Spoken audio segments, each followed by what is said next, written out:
Class में आप लोगों का हार्दिक स्वागत है। आप लोग अभी हम लोग पढ़ेंगे वही लिटिल हार्ट वाले चैप्टर में। आज हम लोग पढ़ेंगे विस्तारित प्रवाह या आक्रमण या ब्लिट्ज़क्रिग समरतंत्र। मित्रों, ये ब्लिट्ज़क्रिग समरतंत्र क्या है, विस्तारित प्रवाह आक्रमण क्या है? वैसे देखा जाए तो ये विस्तारित प्रवाह या आक्रमण या इसी को मूसलाधार आक्रमण भी कहा जाता है। ठीक है। और इसे जर्मनी ने जब प्रयोग किया, यानी हिटलर ने प्रयोग किया द्वितीय विश्व युद्ध में, तो इसे जर्मन नाम ब्लिट्ज़क्रिग नाम इसने दे दिया। ठीक है। कार्यवाही वही, सिद्धांत वही, केवल नाम अलग। ठीक है। चलिए, सन 1916 में लड़े गए सोमे के संग्राम में सुदृढ़ रक्षात्मक स्थलों पर टैंकों एवं मशीन गनों के आक्रमण व्ययशील व निरर्थक सिद्ध हो रहे थे। ऐसी स्थिति में लिटिल हार्ट ने निम्न सिद्धांत की व्याख्या की थी। मित्रों, देखा जाए तो ये लिटिल हार्ट, हालांकि अगर आप लोगों के प्रश्न में कभी ऑब्जेक्टिव प्रश्नों में भी अगर पूछा जाता है कि प्रथम बार किस युद्ध में प्रथम बार टैंकों का प्रयोग हुआ, तो है सोमे का संग्राम। लेकिन सोमे के संग्राम में चूंकि बहुत अधिक टैंक सफलता नहीं प्राप्त कर पाए थे, लेकिन जो पहली बार प्रयोग हुआ है वो है सोमे का संग्राम, जो कि द्वितीय विश्व युद्ध का, सॉरी, ये प्रथम विश्व युद्ध का ही एक भाग है। ठीक है। जो सफल युद्ध, जो सभी टैंकों का जो सफल प्रयोग किया गया, वो किया गया आपका कैम्ब्रे या कैम्ब्राई का संग्राम 1917 में। ठीक है। तो ये विस्तारित प्रवाह आक्रमण, जिसे ब्लिट्ज़क्रिग समरतंत्र के नाम से जर्मनी ने द्वितीय विश्व युद्ध में प्रयोग किया, इसके सिद्धांतकार लिटिल हार्ट ही थे। ठीक है। चलिए,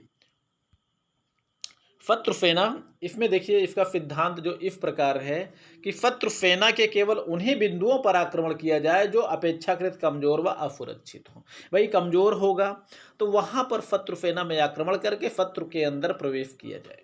भाई कमजोर बिंदुओं से ही तो अंदर प्रवेश किया जा सकता है, ये आप सब लोग जानते हैं, क्योंकि आप लोग भी मिलिट्री साइंस के विद्यार्थी हो। ठीक है। कहीं अंदर घुसना होगा तो कमजोर स्थानों को ही तोड़कर वहां से घुसना है। ठीक है। अगर शक्तिशाली स्थान पे आप घुसने का प्रयास करेंगे तो या तो आपके पास अथाह ताकत हो, या तो फिर आप निहायत ही बेवकूफ़ या मूर्ख टाइप के हो। ठीक है। चलिए, अब देखिए, लिटिल हार्ट का कहना था कि शत्रु सेना की स्थिति, उसकी सामरिक रचना तथा उसके मुख्यालयों की सही जानकारी हो जाने पर तीव्र जल प्रवाह या प्रवाह अथवा मूसलाधार वर्षा की गति से उसमें प्रवेश किया जाए। सीधी सी बात यही है कि शत्रु सेना की अगर स्थिति, उसके हेडक्वार्टर, उसके प्रमुख महत्वपूर्ण बिंदु और मजबूत बिंदु अगर इसकी जानकारी हो जाए, ठीक है, और उसके वही समरतंत्र यानी सामरिक रचना, यानी सेना किस प्रकार कहाँ कहाँ लगी हुई है, कहाँ मुख्यालय है, ये सब चीज़ों की जानकारी जब हो जाए तो यहाँ पर जो है तीव्र जल प्रवाह अथवा मूसलाधार आक्रमण, यहाँ पर देखेंगे टैंकों की जो गति होती है सामान्य सैनिकों से ज़्यादा होती है, तो यहाँ पर टैंकों की गति और गतिशीलता के द्वारा ही आक्रमण करने की बात कही गई है। जैसे मूसलाधार वर्षा होती है, ठीक है, मूसलाधार पानी गिरता है तो बहुत तेज गिरता है, इसी तरह जो है आक्रमण करते हुए तेजी के साथ आग उगलते हुए आगे बढ़ना है। इतनी तेज जो है आगे बढ़ना है कि ऐसी स्थिति में शत्रु के कोई भी रिजर्व, शत्रु की अन्य कोई सेना उसका जो है उसको कोई मदद ना देने पाए। इसलिए इसमें यही कहा गया है ना, इसलिए हमने आपसे कहा था कि जो विस्तारित प्रवाह आक्रमण है इसे मूसलाधार आक्रमण भी कहा जाता है। अब ब्लिट्ज़क्रिग समरतंत्र जो है इसका भी सीधा अर्थ यही होता है, विद्युत गति से लड़ा जाने वाला युद्ध। ठीक है। विद्युत गति का मतलब ही होता है तेजी से लड़ा जाने वाला युद्ध। मूसलाधार वर्षा का मतलब क्या है, तेजी से पानी बरस रहा है, यानी तेजी से हो रही है। तो पानी जिस तरह तेजी से आगे बढ़ता है, इसी तरह जो है विद्युत गति से, तीव्र गति से टैंकों के द्वारा आगे बढ़ना है और अपनी गति इस प्रकार रखना है कि अगर पीछे बाद में शत्रु को पता भी चल जाए कि दुश्मन तेजी से लड़ते हुए आगे बढ़ रहा है, तो इतनी तेज गति हो कि दुश्मन आपको पकड़ ही ना पाए। ठीक है। अपनी सेनाओं की कोई मदद ना करने पाए। ठीक है। अब देखिए, उसमें प्रवेश करके जो है सुदृढ़ स्थलों को छोड़कर कमजोर स्थानों पर विद्युत गति से आक्रमण करते हुए आगे बढ़ना चाहिए।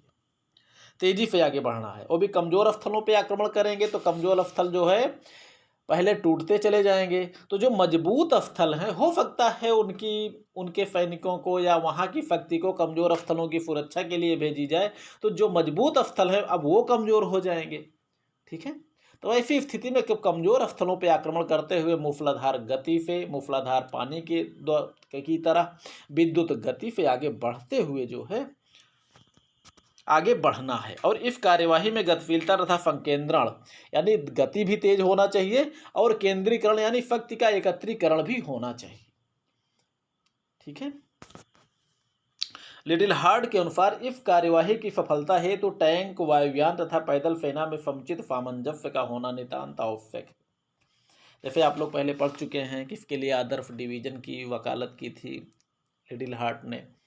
ठीक है, लेकिन ये कार्यवाही जहां विद्युत गति से आगे बढ़ना है, इसमें टैंक और वायुयान यानी टैंक जमीन से आग उगलते हुए तेजी से आगे बढ़ेंगे और ऊपर से हवाई सेना बमबारी करती रहेगी, लड़ाकू विमान बमबारी करते रहेंगे। तो ऐसी स्थिति में शत्रु की सेना पे किंकर्तव्य विमूढ़ता आ जाएगी, अर्थात क्या करें या क्या ना करें, क्योंकि चारों तरफ से मौत ही मौत बरस रही है, आसमान से भी बरस रही है, इधर टैंक भी बरसा रहे हैं। ठीक है, और ये तभी सफल होगा जब टैंकों में, विमानों में एवं पैदल सेना जो पीछे से कवच युक्त गाड़ियों पर रहेगी, वे सब जो है पीछे से लगे रहेंगे। ठीक है, क्योंकि पैदल सेना का कार्य वही होगा कि जीते गए क्षेत्रों पर अधिकार को बना के रखना। ठीक है, इस समरतंत्र को द्वितीय विश्व युद्ध में जर्मन सेनापति जनरल रोमेल ने ब्लिट्जक्रिग समरतंत्र के नाम से सफलतापूर्वक प्रयोग किया था। मित्रों, यही वजह थी कि शुरुआत के दिनों में जर्मनी ने अपनी गति को बिल्कुल इसी सिद्धांत के आधार पर इतना बना के रखे थे, तो पोलैंड जैसे देशों को उसने जो है 1 दिन 2 दिन में ही जो है धराशायी कर दिया था। ठीक है मित्रों, तो उम्मीद करता हूँ ये चैप्टर आपको समझ में जरूर आया होगा। ठीक है, बाकी पढ़िए, लिखिए, मस्त रहिए, खुश रहिए। बाकी मित्रों, एक बार फिर से वही लाइक और सब्सक्राइब जरूर कर दिया कीजिए। ठीक है, तो ये सिद्धांत जो है एक प्रकार से विस्तारित प्रवाह आक्रमण टैंकों की गतिशीलता को प्रदर्शित करता है। वैसे भी लिटिल हार्ट ने कहा भी था कि भविष्य के युद्धों में घुड़सवार सेना का स्थान ये हमारे टैंक ले लेंगे, और आज जो है वही चीज़ हम लोगों को देखने को मिल रही है।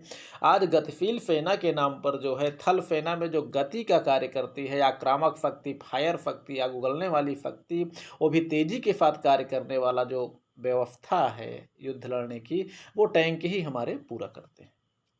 बाकी पैदल सेना में तो ऐसे भी गति नहीं होती है।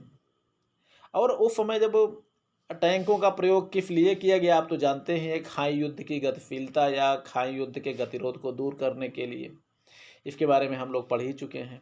ठीक है, चलिए पढ़िए, लिखिए, मस्त रहिए, खुश रहिए मित्रों। लाइक और सब्सक्राइब जरूर कर दिया कीजिए।